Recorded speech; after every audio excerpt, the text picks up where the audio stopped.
Joining me now to discuss, Potomac Wealth Advisors founder and president Mark Avallone. Also joining the conversation all morning long, Republican strategist, lead attorney at the Madison firm, Jonathan Madison, and Payne Capital Management president Ryan Payne. Good to have you all here this morning. Mark, let's go ahead and kick it off with you. What are you expecting from earnings today and as we move along into the season?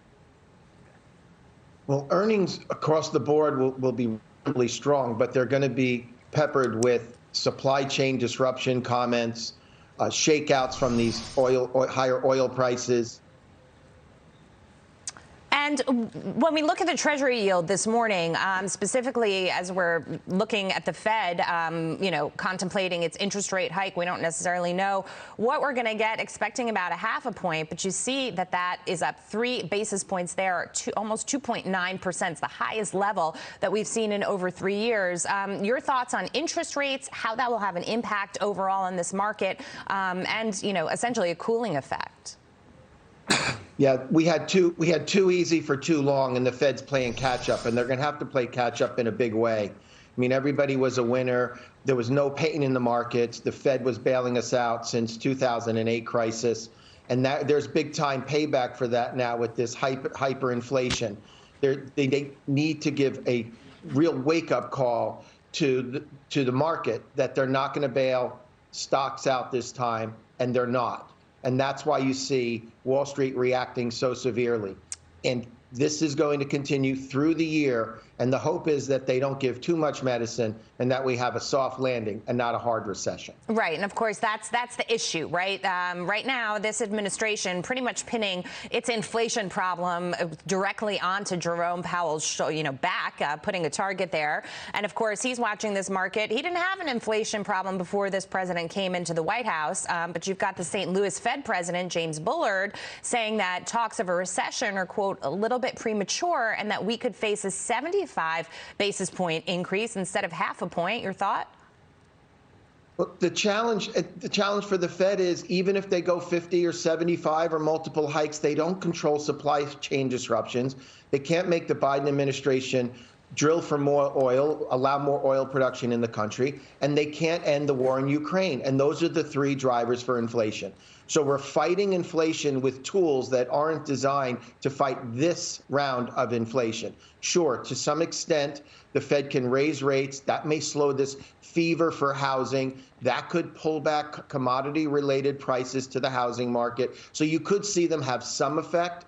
But as we see today with the oil markets, there's problems with Libyan oil supply. We're cutting off Russian oil supply. The Fed has nothing to do with things like that. So they're fighting inflation with only a limited set of tools. And that's the concern, that inflation gets out of control while the Fed tightens money supply and slows the economy down.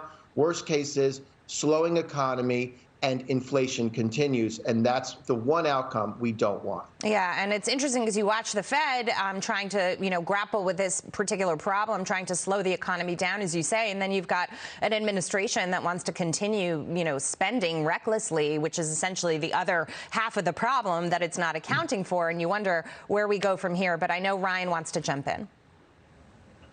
Yeah, Mark, I agree with you here.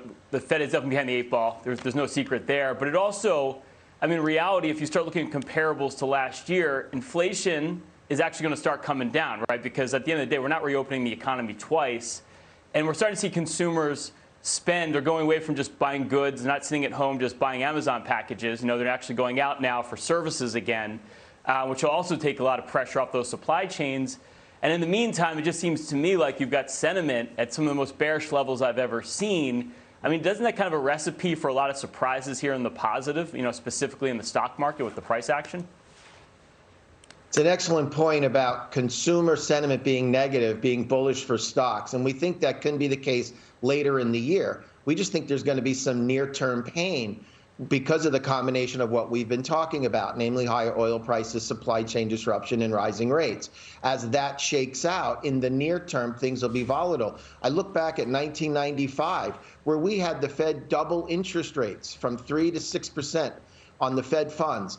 And the following year, stocks were up 33%. So, Ryan, you make a good point. After this level of pain, stocks could be positioned for a rebound. So long-term investors do have reason to be optimistic. I just think in the near term, things are going to be very rocky. All right, Mark, great to see you this morning. Thank you so much for your insight. Always good to have your perspective for our viewers.